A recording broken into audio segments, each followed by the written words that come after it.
Good morning, Philadelphia, and welcome to a great edition of Race on Main. The reason why I say it's great is it's just Stu and I talking about a whole bunch of things. It's great. Yeah, so we're going to talk about $15 minimum wage. We're going to talk about the minimum wage. We're going to talk a little bit about the passing of a great rock and roll icon. Yes. And we're going to revisit one of our past shows, the one with Superintendent Mike Chitwood from Upper Darby. Yeah, so stay tuned. We have a great show for you.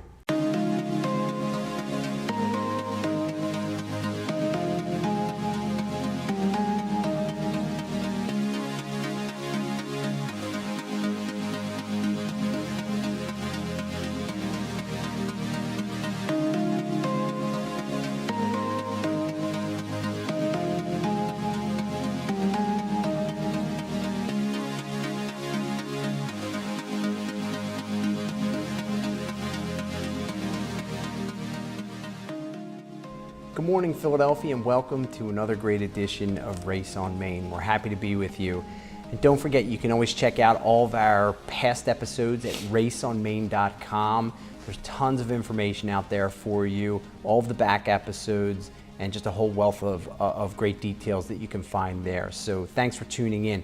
We have a great show for you planned today. A little bit different than our normal show because our guest had some issues in getting here. So we're going to talk about some of the past guests that we've had and some updates on them. So sit back. It should be a great show. Before we get started, I want to talk and introduce my partner and my brother and co-host, Stuart. We got some interesting things to talk about, one of which is about the whole idea of a $15 minimum wage. We are going to talk about that. Yep. It's a very hot topic right now. But even before we get into that, just to put us in a time frame here, this week we lost a great musical icon. Prince passed.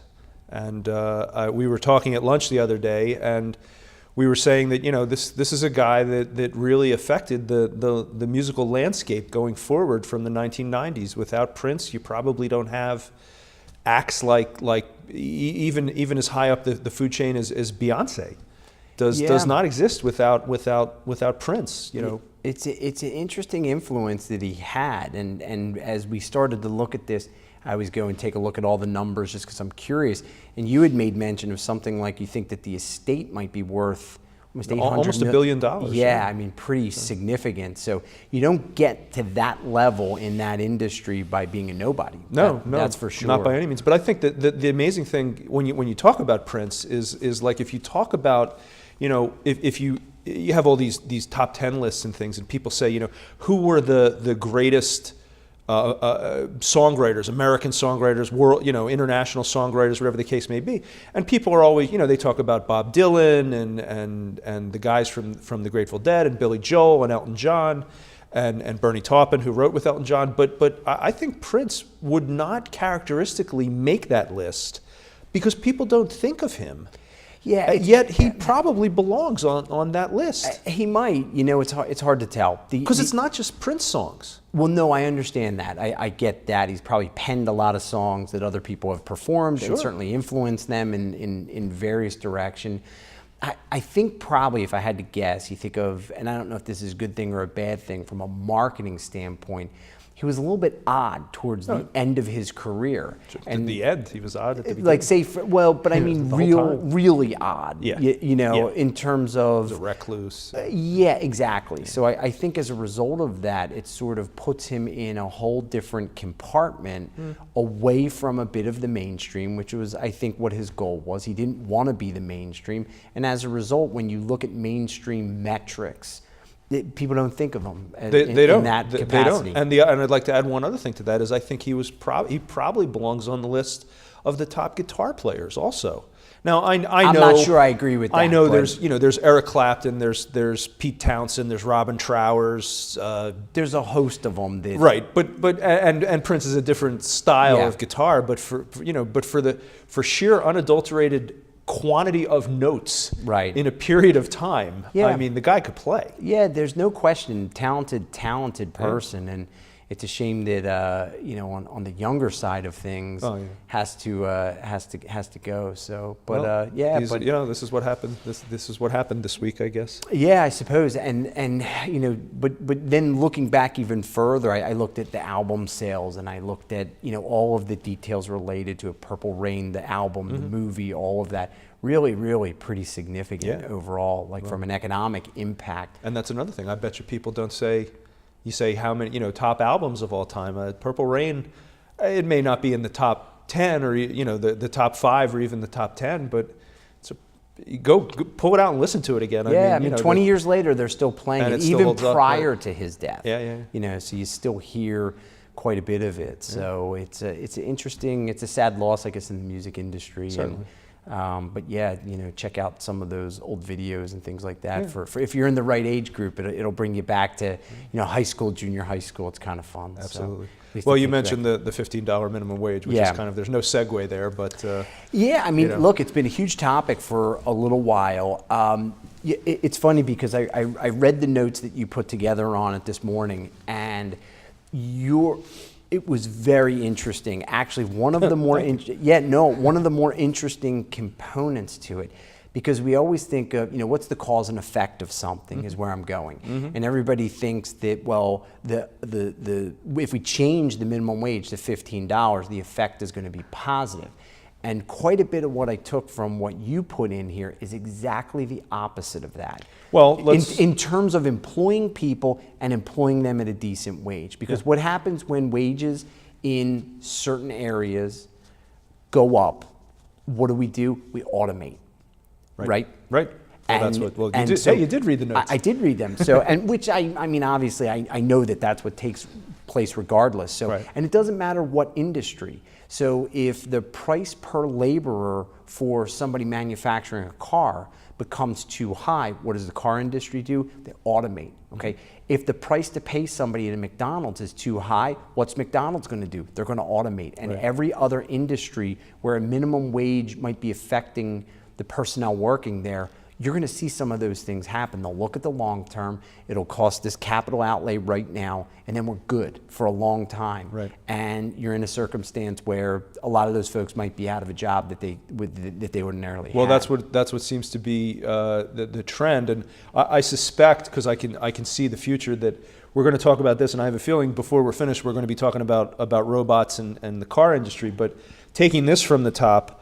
We've, a $15 minimum wage is in the news right now. Sure. We try to sort of stay neutral where politics are concerned, right. but Bernie Sanders has really been banging the drum on a $15 minimum wage.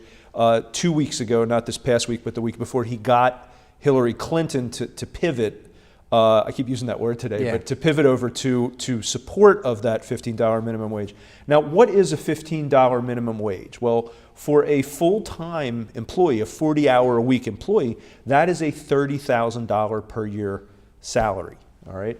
Now, when you talk minimum wage, again, it's easy to get pigeonholed, but let's talk about McDonald's. All right, because they're the standard bearer. Okay, in this case. And you can apply if you want to talk about any other, and they don't like the term fast food. They like the term limited service restaurant. Okay, but that's one of the funnier things I've heard in a while. Well, that's the way the industry describes itself. Right.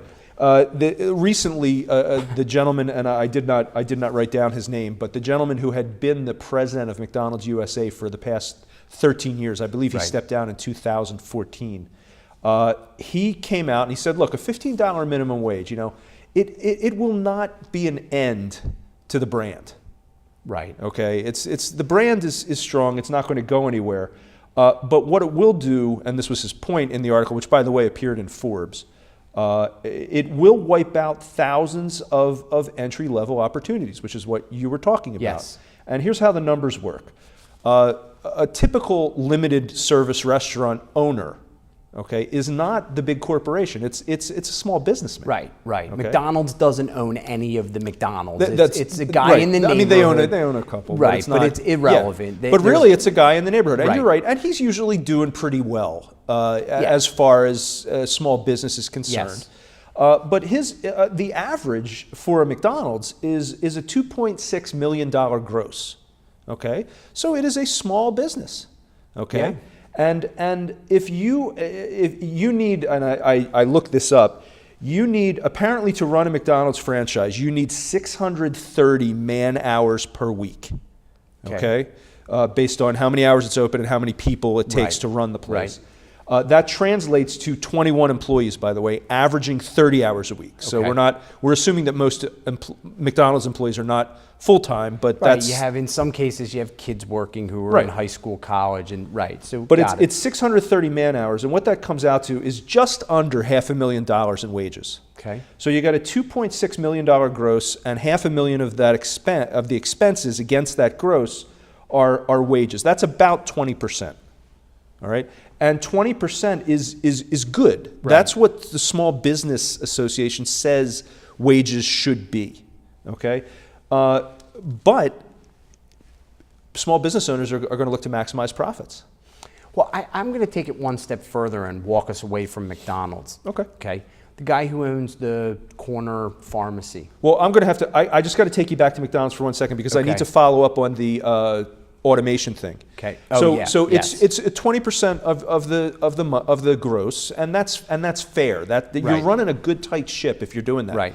What McDonald's did, and as a function of from a corporate on down, they said, okay, this is what we're going to have an initiative, and in 2012, McDonald's purchased 7,000 self-service computer kiosks.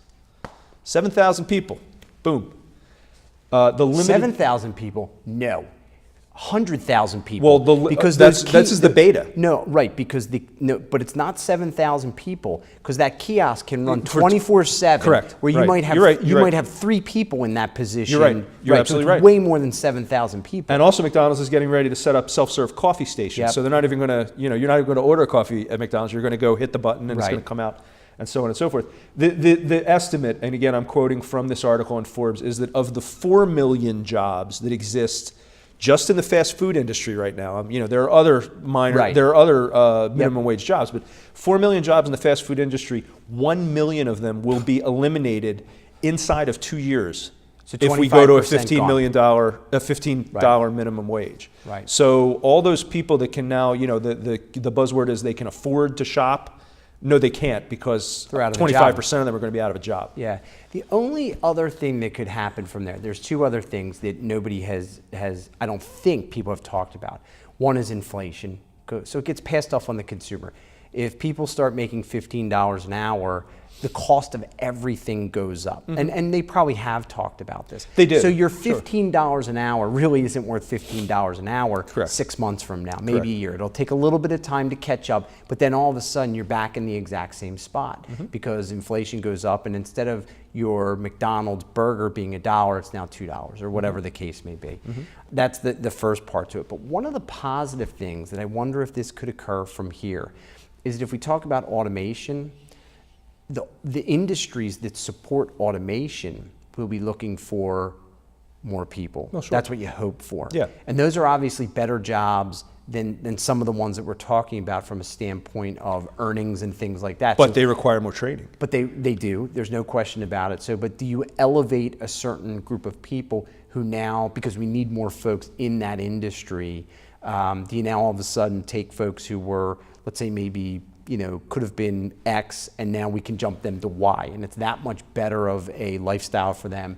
It's a bigger earnings. It's a lot more opportunities, whatever the case may be. Well, that's wonderful. But what you're talking about here are people, and again, the minimum wage sector of the economy serves a certain strata of individual that finds that level. Now, I have no issue with the idea that back in the day, and I'm talking back, in the latter part of the last century, when you had a line worker in Detroit making $18, $20 an hour, that guy was supporting, or woman, was supporting a middle class family. Okay. Now, I'm sure that guy now, he's not building the car, he's fixing the robot that's building the car. Right. and he's making a commensurate living. So I don't know what the hourly rate is, but it's commensurate to what it was then. But the $15 an hour worker, who's the guy who worked at McDonald's back in the day for $3.49 an hour. I don't know that you can jump that guy. You might not that be able easily. to. No, it's not an easy jump. You're right. There's no question. And about it. it's not the guy's fault. It's just how we're set up right now. Right. No, without a doubt. Without a doubt. There are issues there because of training and lots of items that go into that. There's no question. My biggest concern, though, is how many small businesses go out of business. So all of a sudden, I have the local pharmacy, the local deli, small shops, small business owner. Yeah. Guy owns, it's a family business, husband and wife, they own a small deli kind of thing. And they have... And they're not doing $2.6 million a and year. They're not doing $750,000 a year. Correct, as Right. their gross. As their gross, yeah, their gross. yeah. And now They're walking away with, by the time all is said and done, they're lucky to crack 80. Right, right. So in that case, good amount of money to make that $80,000. But when you factor in the level of risk that comes with it, and now all of a sudden I have to pay people doing jobs that are not the most skilled jobs in the world, twice what they're earning now. Right. It's not so easy for them to inflate their prices quite like maybe McDonald's would, or they would have to wait while the McDonald's of the world inflate their prices, and then they catch up on the back end. But in that time period, they can't survive. No, they can't. And the thing is that what's funny is that you say is I think that the guy from McDonald's might if he were here, he might argue with you a little bit on that point, because he would say that people who eat at McDonald's, part of his point was, I'm not going to talk about raising prices because it's not that simple in this industry, because we run on a pretty thin margin. That owner-operator runs on a pretty thin margin. Something like 6% is the margin for after all expenses. Right. It's like 6 cents on the dollar. So you got to flip a lot of burgers to get there. Right. All right. That's what but you're his banking point on. was, if we take our dollar menu up to $1.79, we're going to lose more customers. Right. Okay. So you have to. So and the reason he did that, the reason he led with that, was because he wanted to talk about automation. Right. He didn't want to get bogged down in the we'll just raise prices the price argument and keep those people employed. But you're absolutely correct. And somebody who goes to that corner deli that's saying, well, I'm going to get a better quality piece of corned beef if I go to that deli, so I'm willing to pay $8.99 instead of $7.99. I'm here to tell you, because I have some experience in this, because as you know, part of my wife's family is in the restaurant business. That deli is working on a much thinner margin than McDonald's is. So incredible. So the ability to what you're going to do is you're going to be in a situation where my father-in-law has 43 employees who can barely keep up. Right. You should see the lunch rush, all right? Right. He's going to have to figure out a way to do it with 30 employees. Right. So again, 25% of his workforce is going to be on the street looking for a job. Yeah. Because he can't afford to and it translates to every industry. Look, there are industries, and we're marginally involved in one of them, where there are third-party payers. Right. And if you turn around and say, we're going to raise the wage that you have to pay, but we're not going to raise the payout that comes from whoever the third party is, whether it be the government or an insurance company or something like that. Right. Then you're going to, all those fat cat doctors that everybody complains about, they're not going to be able to afford to run their businesses either. Right. Well, I always think of, it's funny because whenever we talk about something like that, I always think about like the taxi industry, the cab industry, that transportation portion, where you have a circumstance where, again, fares are they're set by the public utility commission. Correct. Yeah. So as a result of that, you now all of a sudden have a huge jump in salary. Okay. And next thing you know, they have no ability to raise those prices. So what do? Do they fire people? Do they downsize? I think that those chapters have not been written yet, but it's one of those things where it's very, very, very difficult to all of a sudden pay somebody, let's say they're making $10 an hour, paying them $15 an hour. So they just increased their pay by 50%. Yeah. Okay, and have not been able to increase, or not permitted to increase at the drop of a buck. You know what I mean? So it's one of those. Although things you did just hit on something, and I have to apologize for not being as well read with regard to the platforms of the candidates. I have to believe. I mean, we're at what, 8 something. I mean, shame on me for not knowing what minimum wage is in Pennsylvania, but I think we're at 8 something right now. I gotta believe we're not going from 8 something to 15 overnight. You're talking about I mean, it's got to take 75% increase. It's got to take years to get there. Right. Now, So I can understand putting us on the path. Well, that's different. But won't that take care of itself over time? You would think, but maybe the path needs to be better defined so that it's, I'm not sure when minimum wages are raised. I'm assuming a think tank of people get together and say, hey, you know what, it's been this for a while, we need to raise it a little bit. Let's figure out a way to raise it on somewhat of a regular basis, a more consistent basis, so that you don't go from $8.50 an hour or whatever it is to $15 an hour. I mean, that's a debilitating jump for the bottom line of so many people. Right. Because you know what the next thing is, and I'm assuming this will happen, although I don't know for sure, is that the person who makes $20 an hour says, wait a second, I'm a much more skilled person than that particular category.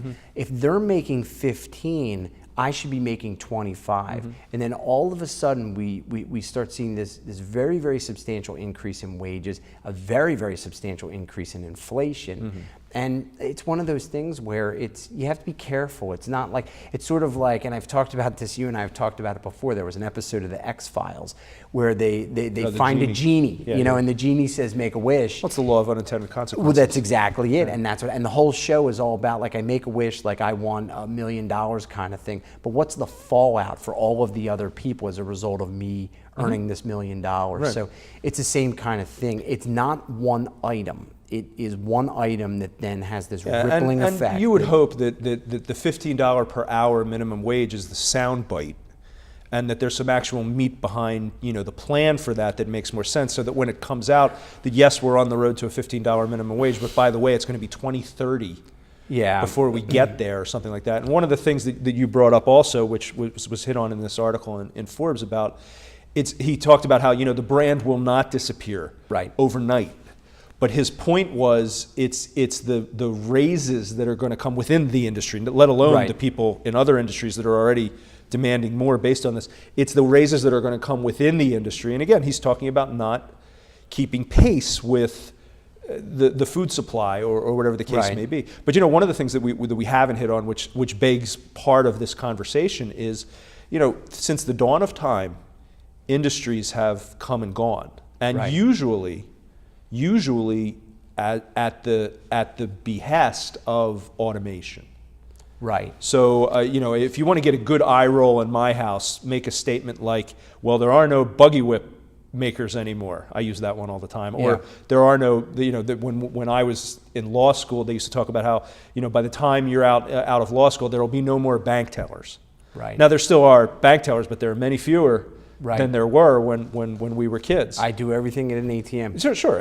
You can even buy stamps at an ATM. I'm saying most people. It used to be that you went into a bank on a Friday afternoon. It was mayhem. That's right. It was like a circus. Right. Okay. Now there's and again it's we have all these ads, these commercials that make fun of the way customer service is now. Right. But this is the society we live in. It's the audit. You make an exchange for the automation, for the ease of doing it at 3 o'clock in the morning. Well, you might not have someone wishing you a nice day or handing you a brownie or a pen or something like that. So there are no more buggy whip makers, and maybe shortly there will be no more service people at McDonald's. I don't know, but and you talked about if we automate things, well, someone's going to have to fix those kiosks and program them and support them and things like that. And we're seeing that in the auto industry right now also, where I think you're seeing it in lots of places, and the bank teller circumstance is another great one, because you're right.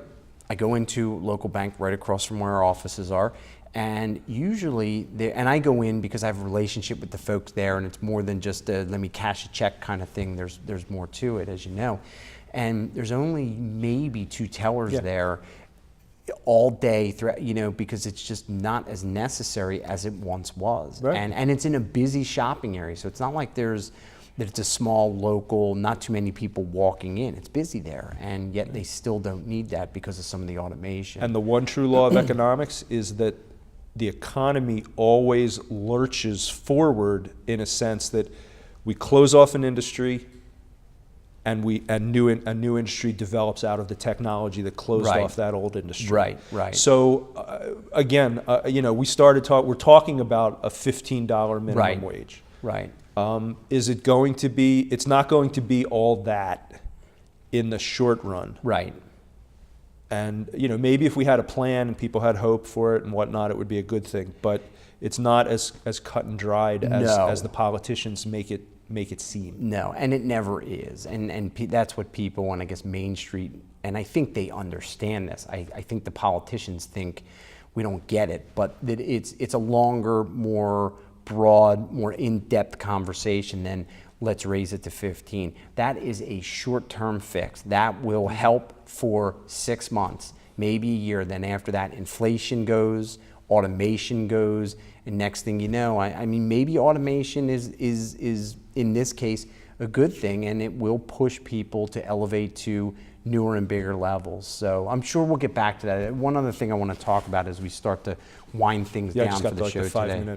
Yeah, last week we spoke with Superintendent Michael Chitwood from Upper Darby. It was one of our more interesting shows. Yeah, very much so. I mean, he's the superintendent. He runs the police department in Upper Darby. There's about 160 officers, something like that. Yeah. It's a big department, as he described it. It's like Upper Darby is a city. It's its own city. Absolutely. That's right. Sure. It's not like a small little neighborhood, community, municipality. Not even close.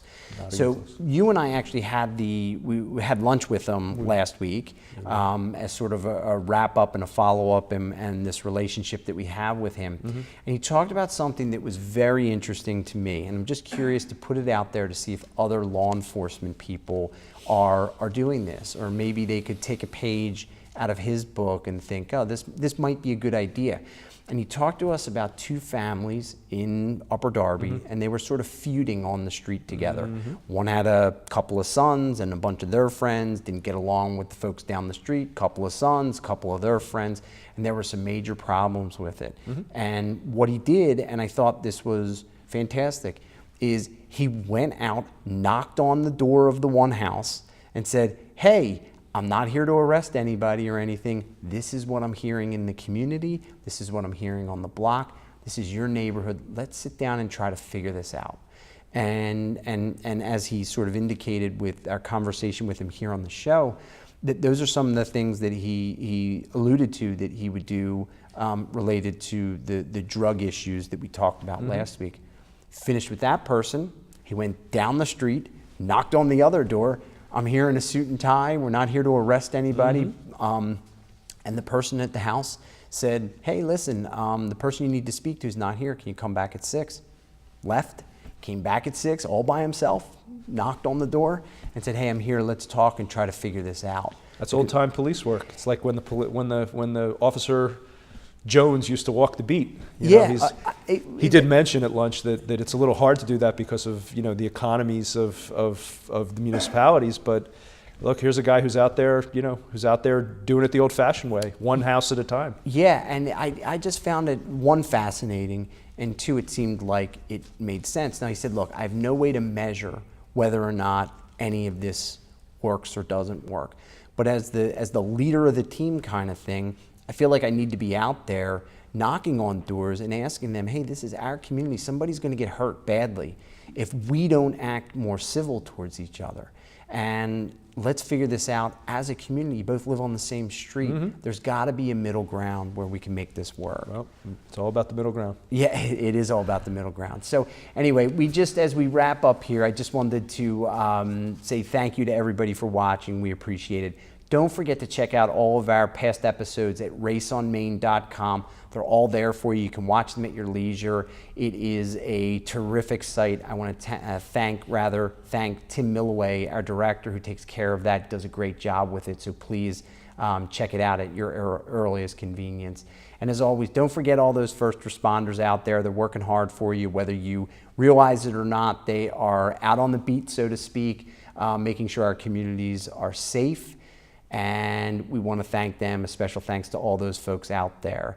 We'll see you out on Main Street real soon. Thanks for watching. And again, don't forget raceonmain.com. Thanks, everybody.